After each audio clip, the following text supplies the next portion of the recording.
Welcome to your channel 80 and above. তোমরা যারা class 11-এ পড়ছো, ফার্স্ট সেমিস্টার এক্সাম দিতে চলেছ, তোমাদের জন্য প্রোস থেকে বাছাই করা 40টি এমসিকিউ টাইপ কোশ্চেন এবং তার আনসার। এবং তোমরা প্রত্যেকেই আগে আনসার দেওয়ার চেষ্টা করো এবং কতগুলি তোমাদের ঠিক হচ্ছে অবশ্যই কমেন্ট করে জানাতে ভুলবে না। তাহলে দেখো, first question, who is the author of an astrologer's day? Astrologer's day এই গল্পটির লেখক হলেন আর.কে. নারায়ণ। দেখে নেব পরের কোশ্চেন।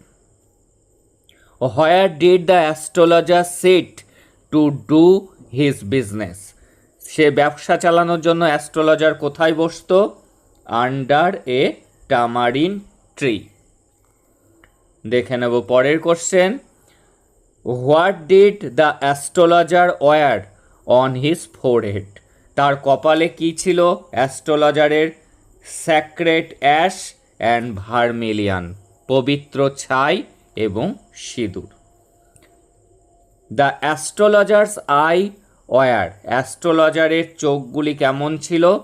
শাইনিং ব্রাইটলি, উজ্জ্বল ছিল, চকচক করছিল সেগুলি।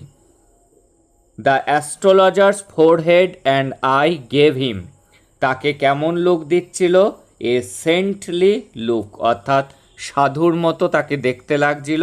তার ফোরহেড এবং চোখগুলি তাকে এই লুকটা দিয়েছিল। পরের question, who was the stranger that came to the astrologer? অ্যাস্ট্রোলজারের কাছে যে এসেছিল সে আসলে অ্যাস্ট্রোলজারের এনিমি ছিল, শত্রু ছিল। What was the stranger's name? স্ট্রেঞ্জারের নাম ছিল গুরু নায়ক।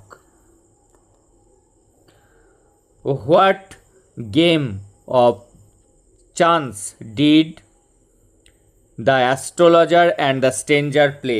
কেমন ধরনের খেলা তারা খেলছিল? বার্গেনিং ওভার মানি, তারা দর কষাকষি করছিল।